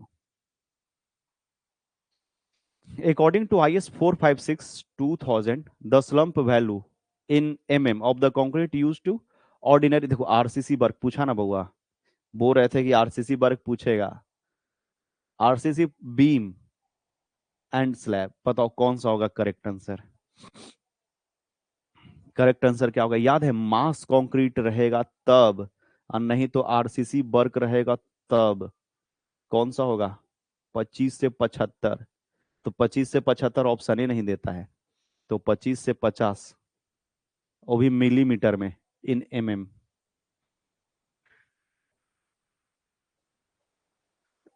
Quality control of concrete. ठीक है, अब आगे देखते हैं। तो यहां से हम लोग करीब करीब 28 ऑब्जेक्टिव उधर था और 20 ऑब्जेक्टिव इधर, तो करीब 50 ऑब्जेक्टिव हो चुका है। अभी 20-25 ऑब्जेक्टिव और होगा। ये पीडीएफ है वो हम आपको व्हाट्सएप पे भेज देंगे, ग्रुप में भेज देंगे। पढ़ लीजिएगा, देख लीजिएगा, सब ऑब्जेक्टिव के ऊपर टिक लगा हुआ है ना। ये पीडीएफ दे देंगे तो आप आराम से पढ़िएगा, कोई भी डरने की बात नहीं है। फिर 1 घंटे का ब्रेक देकर हम खाना वाना खाकर फिर से आपका एक ऑब्जेक्टिव का सेशन ले लेंगे, जिसमें हम प्रीवियस ईयर क्वेश्चन 18, 19, 20, 21, 22 छोड़कर 23, 24 का करवा देंगे। 2 साल का नहीं है, पिछले 4-5 साल का हम करवा देंगे। ठीक है, 48 क्वेश्चन हुआ है। अच्छा, vibrator are used for, vibrator जो होता है, वाइब्रेटर हम लोग यूज करते हैं, वो किसके लिए करते हैं? कंसोलिडेशन के लिए, एक्सपेंशन के लिए, या कॉम्पैक्शन के लिए? तो कॉम्पैक्शन के लिए निडल वाइब्रेटर या कोई भी वाइब्रेटर यूज किया जाता है। अगला question, good shuttering of concrete job is done by plywood. Plywood का यूज करके हम लोग गुड शटरिंग कर सकते हैं। मतलब प्लाईवुड क्या होता है, आजकल स्पेशल शटरिंग के लिए प्लाईवुड बनाया जा रहा है, जिसको आसानी से हम लोग बेंड कर सकते हैं, जिसको आसानी से कट किया जा सकता है, जोड़ा जा सकता है, फ्लेक्सिबल होता है। तो प्लाईवुड होगा, इनमें से सबसे बेटर होगा। Curing, prevention of the properties of concrete, reduction the shrinkage of concrete, prevent the loss of water from by evaporation. तो क्यूरिंग से क्या होता है, श्रिंकेज ऑफ कंक्रीट जो होता है, इसमें करेक्ट आंसर हो जाएगा डी। तो क्यूरिंग से प्रिजर्व रहता है प्रॉपर्टीज ऑफ कंक्रीट, सही है। Reduce the shrinkage of concrete, curing करोगे तो श्रिंकेज कम होगा। Prevent the loss of water bye evaporation, तो करेक्ट आंसर इसका ऑल ऑफ दीज होगा। करेक्ट आंसर इसका ऑल ऑफ दीज हो जाएगा। ठीक है, क्यूरिंग करने का मल्टीपल फायदा है। Next, modulus of rupture of concrete is measured. Modulus of rupture flexural tensile strength को बताता है। ये होता है मॉडुलस ऑफ रप्चर। जैसे बीम है ना, कंक्रीट का बीम है, तो बीम जब बेंड करेगा तो ऊपर में कंप्रेशन, नीचे में टेंशन आता है। तो ये जो टेंशन है, इसको क्या बोलते हैं? टेंशन को बोलते हैं बेंडिंग टेंशन। देखिएगा, नाम सुनिएगा, बेंडिंग टेंशन। अच्छा, इसका जो मजबूती होगा ना, जैसे बेंडिंग टेंशन का ये जो मटेरियल है, ये मटेरियल, जो भी मटेरियल होगा, उसका बेंडिंग टेंशन का जो स्ट्रेंथ होगा, उसको फ्लेक्चरल टेंसाइल स्ट्रेंथ या मॉडुलस ऑफ रप्चर बोला जाता है। मैक्सिमम कैपेसिटी कंक्रीट का, मटेरियल का बेंडिंग में जो होता है, वो मॉडुलस ऑफ रप्चर या फ्लेक्चरल टेंसाइल स्ट्रेंथ कहते हैं। Modulus of elasticity of steel जो होता है, 2 × 10⁵ होता है, न्यूटन पर mm²। तो आप इसको लिख सकते हो 200 किलो न्यूटन पर mm²। यहाँ पे स्क्वायर है, तो 200 किलो न्यूटन पर mm²।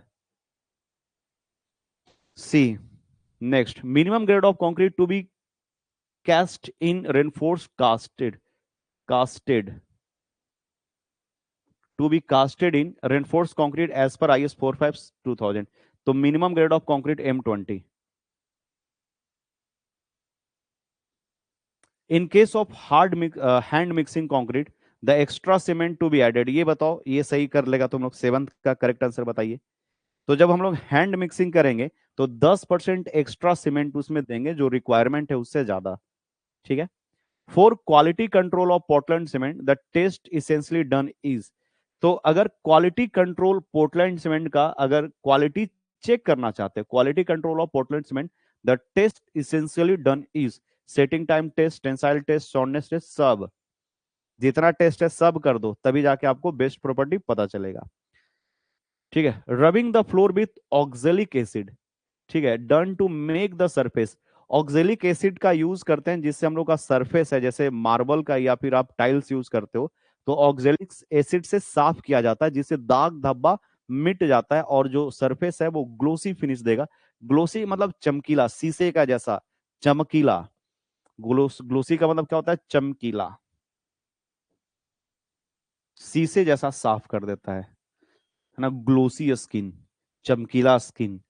तो रबिंग द फ्लोर, फ्लोर कब होगा? जब आप मार्बल या टाइल्स बिछा दोगे तो थोड़ा बहुत उसमें गंदगी रहता है, स्टेन रहता है, दाग धब्बा रहता है, उसको साफ करने के लिए ऑक्जेलिक एसिड का यूज किया जाता है, जो सरफेस को एकदम चमका देता है।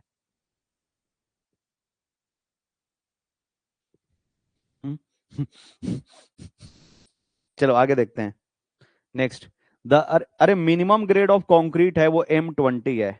ठीक है, minimum grade of concrete for RCC is M20। तो जब क्वेश्चन में तुमको मिनिमम ग्रेड ऑफ कंक्रीट जो पूछेगा तो आरसीसी में तो M20 होता है, तो वो M20 ऑप्शन में क्यों नहीं रहेगा? अगर M20 ऑप्शन में नहीं रहेगा तो फिर जो उससे बड़ा होगा वही ना लोगे। जैसे मान लो M10 है, M15 है, ठीक है, M25 है, और यहाँ पे M5 है।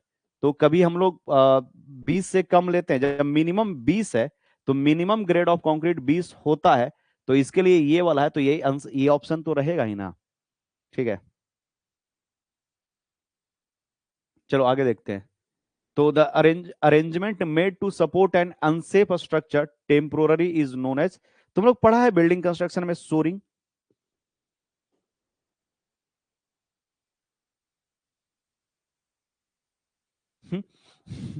चलो आगे देखते हैं।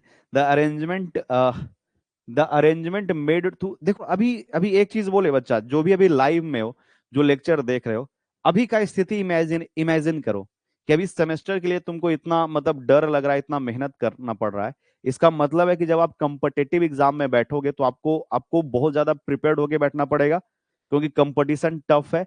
तो बच्चों आपसे रिक्वेस्ट है, अभी आप थर्ड सेमेस्टर में हो, प्लीज अपने आप को संभाल लीजिए, अच्छे से पढ़ाई कीजिए।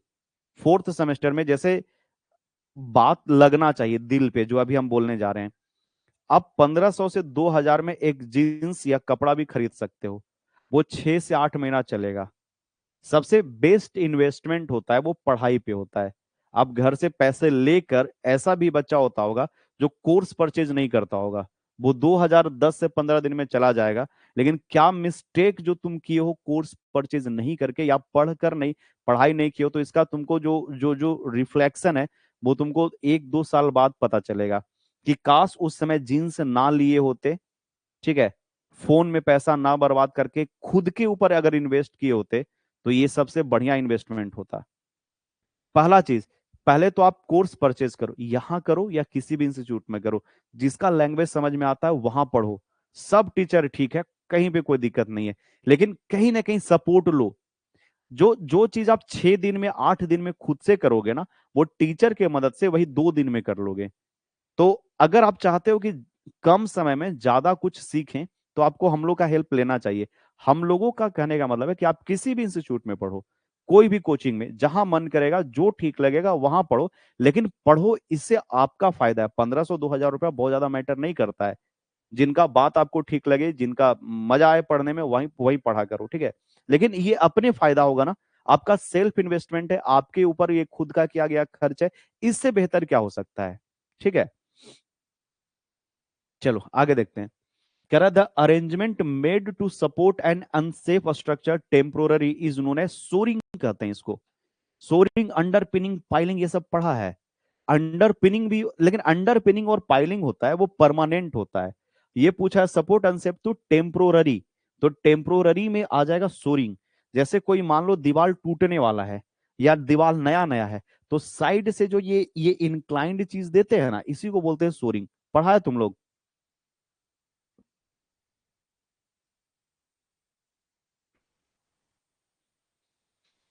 क्या होगा सोरिंग? जैसे ये देखो, ये दीवार है और इसको इंक्लाइंड सपोर्ट दिया गया है, इसको बोलते हैं सोरिंग। ठीक है, इसको क्या कहा जाता है? सोरिंग कहते हैं, सोरिंग। और ये जब हम आरआरबी का एग्जाम दे रहे थे, आरआरबी रेलवे रिक्रूटमेंट बोर्ड 2018-19 का ये था, 2019 में हम ये एग्जाम दिए थे, उसमें ये क्वेश्चन आया था आरआरबी में। ठीक है, रेलवे रिक्रूटमेंट बोर्ड में। उसमें हम डिप्लोमा का पढ़ा रहे थे, उसमें सब्जेक्ट हम पढ़ाते थे building construction and building material. तो वहां से डायरेक्ट डायरेक्ट 2-3 मतलब पढ़ाते पढ़ाते हमको तो याद हो गया था सब कुछ।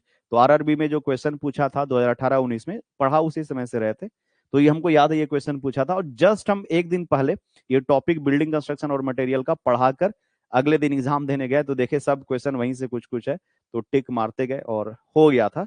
ठीक है, आई वॉज सिलेक्टेड। चलो तो देखते हैं, the arrangement made to support an unsafe structure temporary is known as shoring. Next, तो while compacting the concrete by mechanical vibrator the slump should not exceed, ये क्वेश्चन बताओ।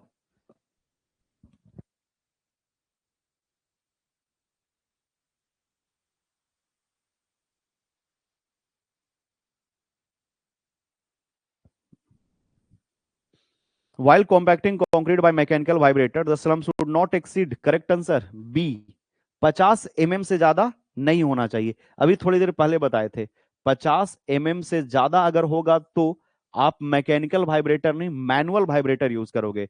मतलब जो होता है ना वो धुरमुस ऐसे ऐसे करके हम लोग जो टैपिंग करते हैं रॉड से या बड़ा सा बैम्बू लेकर या लकड़ी से, उस तरह से जो टैपिंग किया जाता है वो। तो while compacting concrete by mechanical vibrator the slump should not exceed 50। फिर मैनुअल, मैकेनिकल ना यूज करके मैनुअल हम लोग इस्तेमाल करेंगे। ठीक है, according to IS 10262 1982, approximate amount of entrapped air to be expected in normal concrete for nominal maximum size of aggregate 20 mm। ठीक है, तो हम लोग जब आरसीसी या पीसीसी करते हैं तो यहां पे तीन तरह का नॉमिनल साइज ऑफ एग्रीगेट होता है। Nominal nominal size of aggregate, size of aggregate, coarse aggregate. तो कौन कौन सा होता है nominal size sir? Nominal size होता है 10 mm का, नॉमिनल साइज होता है 20 mm का। ये दोनों इस्तेमाल किया जाता है आरसीसी में। पीसीसी के लिए 40 mm का भी हम लोग गिट्टी यूज कर सकते हैं। तो IS 10262 कहता है कि जो वैसे तो मैक्सिमम इंट्रैप्ड एयर होता है वो 5% होता है। 5% से ज्यादा कंक्रीट में नहीं होना चाहिए, ये मैक्सिमम है। उससे ज्यादा होगा तो कंक्रीट को रिजेक्ट या खराब माना जाएगा।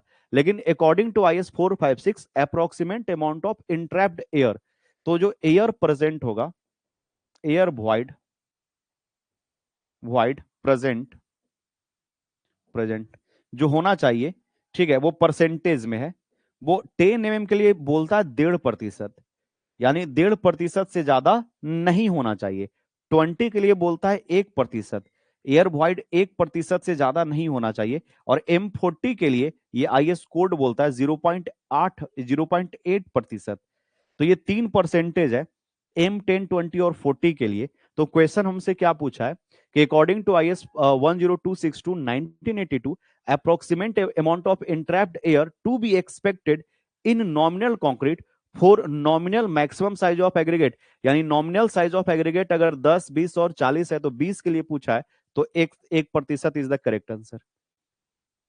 हाँ, ये मैक्सिमम है, इससे ज्यादा नहीं होना चाहिए। अगर इससे ज्यादा हो गया तो रिजेक्ट हो जाएगा, नहीं समझा? मान लो कि ब्लड में शुगर जो है वो 200 mg जो है, मतलब है, ठीक है, तो उसको बोला जाएगा डायबिटीज। लेकिन एक होता है ना कि उसके नीचे रहना चाहिए। 5% तो मैक्सिमम है, कंक्रीट में मैक्सिमम 5% है, उससे ज्यादा तो होना ही नहीं चाहिए। तो उससे कम कितना होना चाहिए?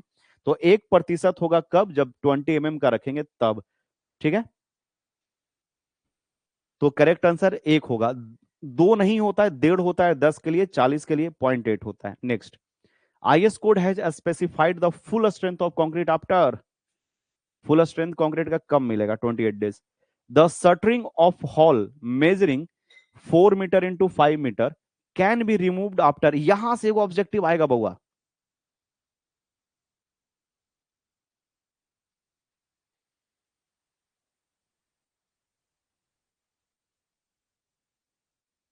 नहीं बच्चा, वैसे नहीं कह रहा कि सर लास्ट में नहीं होता है। लास्ट में क्यों नहीं होगा पढ़ाई? कह रहा लास्ट में नहीं होता है। ठीक है, लास्ट में पढ़ाई होना चाहिए। आप मिस ना करो ये सब चीज। ठीक है, पढ़ाई का मतलब क्या लास्ट और शुरू नहीं होता है। जितना आप अच्छे से पढ़ोगे उतना अच्छा रहेगा आपके लिए। ठीक है, देखो क्वेश्चन में क्या बोल रहा है कि shuttering of a hall measuring 4 metre into 5 metre. देखो ये 5 मीटर इधर है और 4 मीटर इधर है, समझा? 4 मीटर इधर है, कैन बी रिमूव्ड आफ्टर।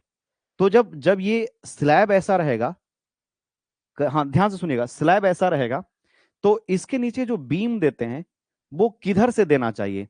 जैसे बीम का लेंथ छोटा रहेगा ना, जैसे हमको बीम देना है तो बीम का लेंथ जितना छोटा रहेगा वो लेस फ्लेक्सिबल होगा as compare to longer beam. तो बीम देना है तो शॉर्टर बीम देना चाहिए। जैसे बीम बीम कौन सा अच्छा है सर? बीम लंबा वाला बीम अच्छा है कि बीम छोटा वाला अच्छा है? बताओ कौन सा बीम अच्छा है? तो लॉन्गर बीम में क्या होता है, ज्यादा फ्लेक्सिबल होता है, ज्यादा लचीला होता है। तो बीम किधर दें? क्या ये बीम देना उचित है? तो सर इधर लॉन्गर बीम होगा क्योंकि 5 मीटर लेंथ हो गया। तो क्या बीम इस साइड में देना उचित है? तो हाँ, बीम जो है इधर देना उचित है, क्योंकि बीम का लेंथ इधर 4 ही मीटर है ना, तो बीम का लेंथ इधर 4 मीटर हो गया, तो शॉर्टर स्पैन में बीम देते हैं। समझ में आया? बात समझ में आ रहा है ये चीज? अब दूसरा चीज समझो। अब ये जो बीम का लेंथ है, दैट इज द स्पैन। अब ये स्पैन कहलाएगा, यहाँ पे स्पैन। तो दोनों में से जो शॉर्टर होता है वो आपको देखना है। जैसे एक स्लैब दिया हुआ है ना, the shuttering of the hall measuring 4 metre and 5 metre. तो 4 मीटर और 5 मीटर है, उसमें छोटका देखो कौन है, क्योंकि उसी के साइड में यहाँ पे बीम देते हैं, वही यहाँ पे स्पैन कहलाएगा। ठीक है। Can be removed after. अब यहाँ पे ध्यान से समझिएगा। अब हम लोग के पास क्या है, ये इमेज दिख रहा है दोनों बढ़िया से। इमेज में देखोगे तो आपको लिखा हुआ क्या है, यहाँ पे लिखा हुआ क्या है कि वर्टिकल फॉर्मवर्क को सब याद कर लो, सब याद कर लो अभी के अभी, कि जो वर्टिकल फॉर्मवर्क है वॉल में, बीम में, कॉलम में, वो 24 घंटे में आप रिमूव कर सकते हो। Soffit from slab, prop to be refixed immediately. तो स्लैब में 3 दिन में आप इसका हटा सकते हो सॉफिट, बॉटम वाला लेयर। बीम का सॉफिट 7 दिन में। तो एक स्लैब है, यहां पे एक बीम है, और कॉलम हो गया, कॉलम का 24 घंटा, स्लैब का 3 दिन, सॉफिट का, बीम का 7 दिन। स्लैब का आप ये देखो पूरा पूरा रिमूवल कब होगा, अगर स्पैनिंग है वो 4.5 मीटर से कम है तो 7 दिन में। तो बीम का अगर अगर यहाँ पे स्लैब का स्पैन 4.5 मीटर से कम है तो 7 दिन में हम लोग पूरा फॉर्मर हटा सकते हैं। तो यहाँ पे स्पैन छोटा वाला बोले थे लेने के लिए, जो छोटा होगा वो, तो हम लोग का 4 मीटर गुने 5 मीटर है, तो दोनों में जो छोटा रहेगा वही लेना है आपको। तो 4 मीटर है, वो 4.5 मीटर से कम है, तो 7 दिन बाद हम लोग रिमूव करेंगे। अगर यहीं पे 6 मीटर गुने 8 मीटर रहता, तो दोनों में छोटा कौन है, 6 मीटर, इसी को हम लोग स्पैन मानते। तो 6 मीटर जो स्पैन है वो कितना हो गया, 4.5 मीटर से ज्यादा हो गया, तो 14 दिन के बाद हम उसका टोटल फॉर्मवर्क रिमूव करते। तो इस क्वेश्चन का जो करेक्ट आंसर होगा वो 7 डेज हो जाएगा।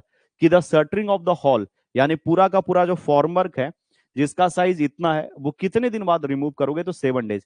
अगर यही साइज रहता यहाँ पे 5 गुने 6 का, तो 5 है वो 4.5 से ज्यादा है, तो फिर हम 14 दिन लेते। समझ में आया सबको? कि स्लैब में जो आपको शॉर्टर रहेगा उसी को स्पैन मानना है। 2 डायमेंशन दिया रहेगा, जो शॉर्टर होगा उसी को स्पैन मानोगे। ठीक है, बढ़ते हैं आगे। चलो next. After compaction and ordinary cement concrete on drawing. जब कॉम्पैक्शन कर दोगे, कॉम्पैक्शन हो जाएगा, तो ऑर्डिनरी कॉन्क्रीट जब ड्राई करेगा, सूखेगा, तो उसमें श्रिंकेज होता है। फ्रेश कंक्रीट में श्रिंकेज होता है। सीमेंट का मात्रा जितना, सुन लेना बच्चा, सीमेंट का मात्रा जितना ज्यादा होगा श्रिंकेज उतना ज्यादा होगा। सीमेंट का मात्रा कम रखोगे श्रिंकेज कम होगा। श्रिंकेज सीमेंट में होता है। The process of proper and accurate measurement of batching कहलाएगा। अगर प्रॉपर और एक्यूरेट मेजरमेंट करोगे तो क्या कहलाएगा, बैचिंग कहलाएगा। Next, the process of hardening the concrete by keeping surface moist is known as curing. The process of hardening concrete by keeping moist, surface को आप गीला रखते हो क्यूरिंग की मदद से। प्रॉपर बैचिंग कंक्रीट इंश्योर, अगर आप अच्छे से कंक्रीट के इंग्रेडिएंट का मेजरमेंट करोगे तो इकोनॉमिकल होगा, क्यूरिंग में फायदा होगा, स्ट्रेंथ अच्छा मिलेगा। All of the above. Which type of vibrator is generally used for the compaction of concrete. Compaction के लिए हम लोग निडल वाइब्रेटर का यूज करते हैं, सबसे उचित होता है निडल वाइब्रेटर, सबसे अच्छा है। Expansion joint are provided if the length of the concrete structure exceed. ठीक है, अब ये डिपेंड करता है थिकनेस पे। वैसे एक्सपेंशन ज्वाइंट देते हैं टेम्परेचर वेरिएशन से। जैसे मान लो यहाँ पे एक रोड है, तो इन जनरल 45 मीटर के बाद एक्सपेंशन ज्वाइंट दिया जाता है, जो कि फिक्स नहीं है। जैसे ये स्लैब है ना सॉरी, तो स्लैब का जो थिकनेस है, इसके ऊपर भी एक्सपेंशन ज्वाइंट होगा, उसका डिस्टेंस है वो डिपेंड करेगा। यहाँ पे एक गैप रखा जाता है, समझा, यहाँ पे गैप रखते हैं। ठीक है, फिर आगे बढ़ गए। तो इसका जो थिकनेस है ये मैटर करेगा, थिकनेस मैटर करेगा। अगर एक्सपेंशन ज्वाइंट का देखे तो एक्सपेंशन ज्वाइंट लेंथ, तो ये एक्चुअली में अगर करेक्ट आंसर देखा जाए तो ये 45 मीटर होगा। 45 मीटर के बाद हम लोग एक्सपेंशन ज्वाइंट देंगे। ठीक है, देख ले तो एक टेबल देख लो यहाँ पे। ये टेबल में आपको लिखा हुआ है, बताया गया है कि अगर स्लैब का जो विड्थ ऑफ द स्लैब, अगर ये 0.5 मीटर है या 2 मीटर है या 0.15 मीटर है, ठीक है, विड्थ ऑफ द स्लैब या 0.1 है, तो उसी के अनुसार एक्सपेंशन ज्वाइंट 51, 45, 36 या 30 मीटर होता है। और spacing of contraction joint 17 metre, 14 metre, 13 metre, 7.5 metre होता है। ये आरसीसी के लिए है, ठीक है। इसी तरह से जब पीसीसी लेंगे तो पीसीसी में स्पेसिंग ऑफ एक्सपेंशन ज्वाइंट है वो 36, 27 या 27 हो सकता है। तो आरसीसी में actually width of the slab नहीं, यहाँ पे थिकनेस ऑफ द स्लैब होना होना चाहिए। यहाँ पे टाइपिंग मिस्टेक हुआ है ना, लिखने वाला विड्थ ऑफ द स्लैब लिख दिया, बट यहाँ पे होगा थिकनेस, थिकनेस ऑफ स्लैब। तो इन जनरल हम ये 20 mm का, 20 mm का स्लैब रखते हैं, तो 45 मीटर यहां से पूछा है, ठीक है, याद रख लीजिएगा 45 मीटर। फिक्स नहीं होता, थिकनेस ऑफ स्लैब पे वेरी करता है, डिपेंड करता है। नहीं दिख रहा तो हम पीडीएफ दे देंगे। इसका करेक्ट आंसर हो जाएगा 45 metre.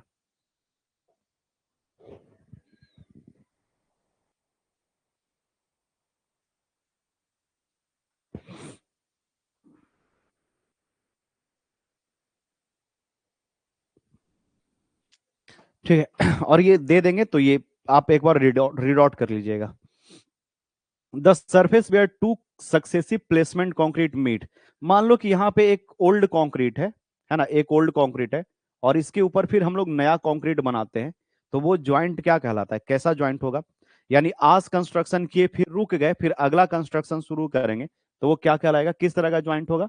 The surface where two successive placement, successive का मतलब लगातार, लगातार, तो दो लगातार होता है तो कंस्ट्रक्शन, उसको क्या बोलते हैं, कंस्ट्रक्शन ज्वाइंट कहते हैं। एक्सपेंशन, कॉन्ट्रैक्शन और कंस्ट्रक्शन ज्वाइंट, करेक्ट आंसर, ठीक है। कंस्ट्रक्शन ज्वाइंट आर प्रोवाइडेड, तो ये 18 मीटर 20 मीटर पे थोड़े दिया जाता है, ये तो ये इसका कोई लिमिट है, जहां पे हम लोग नया कंक्रीट और पुराना कंक्रीट के बीच में जो गैप होता है, नया कंक्रीट और पुराना कंक्रीट जो बनता है, उसी को कंस्ट्रक्शन ज्वाइंट बोलते हैं। तो where member is supported by another member, तो where B is the correct answer. Where the member is supported by another member, एक मेंबर के ऊपर दूसरा मेंबर। तो ये सील लेवल, विंडो लेवल ऐसा कोई नहीं है। तो पुराना और नया के बीच में जो होता है, यानी कल जहां पे काम छोड़े थे उसके बाद काम स्टार्ट किए, तो ये कंस्ट्रक्शन ज्वाइंट है। The process of proper and accurate measurement of concrete ingredient is called batching. ये तो लगता है कि 5 या 6 बार क्वेश्चन टाइप कर दिया है, लगता है कि आने के चांसेस है। Proper batching ensure economy, durability, workability, strength सब इंश्योर करेगा, ठीक है। Which type of vibration is generally used in concrete construction, तो हम लोग नीडल वाइब्रेटर यूज करते हैं, ठीक है। The main objective of compaction of concrete to eliminate air hole, सही है। अचीव मैक्सिमम डेंसिटी, सही है। प्रोवाइड इंटीमेट कॉन्टैक्ट बिटवीन, यानी इंटीमेट का मतलब है काफी नजदीक आ जाना, between the concrete and the embedded material, तो करेक्ट आंसर हो गया डी।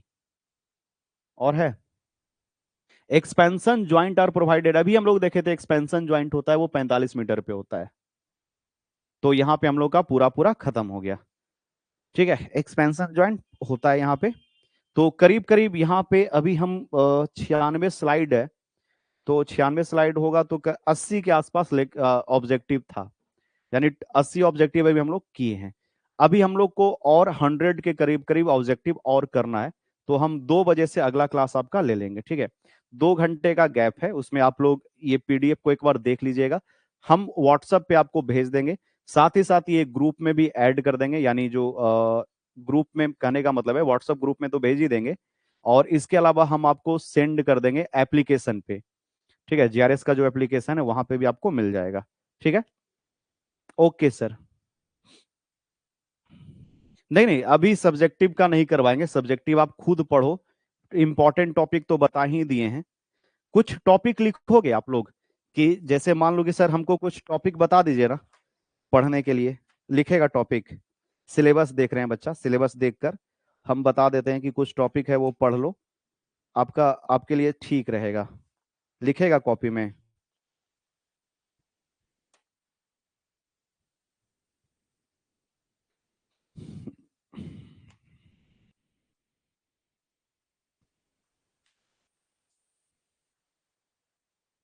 लिखो बल्किंग ऑफ सैंड पढ़ लेना। हाँ ठीक है, वो एल से फॉर्मर या फॉर्मर वाला क्वेश्चन हम करवा देंगे। लिख लो bulking of sand topic.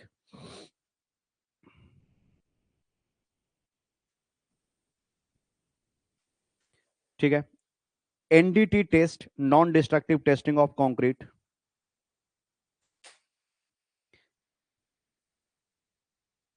A step for concrete mix design, लिखो, a step for concrete mix design.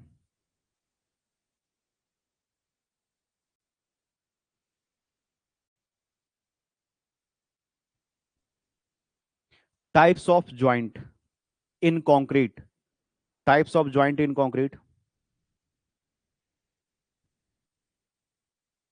हाँ, हम फॉर्मवर्क वाला करवा देंगे, एल शेप का करवा देंगे। फॉर्मवर्क जो होता है उसका वो भी एक हम क्लास में करवा देते हैं, ठीक है। तो टाइप्स ऑफ ज्वाइंट लिखा। उसके बाद एडमिक्सर पूरा पढ़ लीजिएगा, स्पेशल कंक्रीट पढ़ लीजिएगा, एडमिक्सर इन कंक्रीट और special concrete. Extreme weather concrete में हॉट वेदर और कोल्ड वेदर कंक्रीटिंग ऑपरेशन पढ़ लीजिएगा, ठीक है। ये हो गया जो आपको पढ़ के जाना है, ठीक है। ये आसान टॉपिक है जो हम बोल दिए। इसके अलावा कुछ डिफिकल्ट टॉपिक है वो लिख लो, जिसको आपको पढ़ के जाना चाहिए।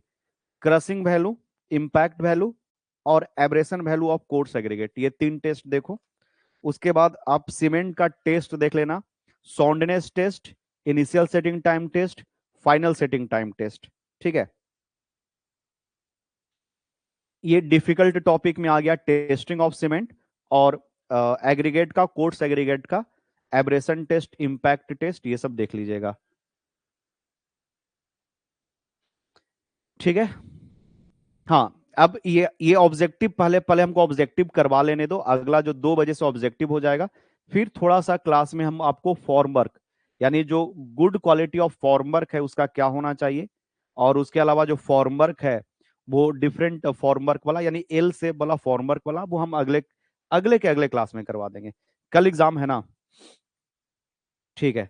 चलो, तो मिलते हैं नेक्स्ट क्लास में, सभी को थैंक यू। अगला क्लास 2 बजे से, तब तक ये पीडीएफ हम आपको भेज देंगे। हाँ, स्मृति बोरी सर, ज्वाइंट फिलर मटेरियल वो भी करवा देंगे। हाँ, ये ध्यान में है बच्चा। मिक्स डिजाइन पे न्यूमेरिकल नहीं आएगा, मिक्स डिजाइन से आपसे पूछेगा design step, concrete mix design का स्टेप पूछेगा। और अगर न्यूमेरिकल पूछेगा तो हम एक M20 का साथ साथ में लगता है करवा भी दिए हैं, तो देख लीजिएगा।